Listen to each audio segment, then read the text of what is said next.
So guys, dito ngayon sa Santos sa Puerto may additional kaming CCTV na inilagay. Required to ngayon sa Santos Port na magkaroon ng additional security measures. Itong CCTV, dalawa to guys, nasa Pupa. Ito sa Pupa ngayon at saka doon sa Proa. So dito sa seaside nila nilagay yung CCTV, yung additional measures as per ISP's code.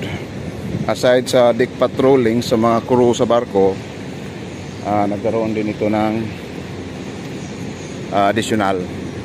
Kasi minsan dito sa Santos may mga hindi inaasahan ang pangyayari na may ilalagay sa barko.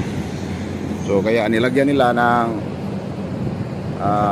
CCTV yung seaside namin dito. Yan, nilalagyan nila para sigurado na walang maka puslet code kahit ano. So as per regulation din sa ISPs, ganyan lalagyan nila. Ayos yan.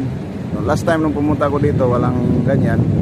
So ngayon meron na daw dito sa puerto nila sa Santos, nilagyan nilang ganon, additional measures of security.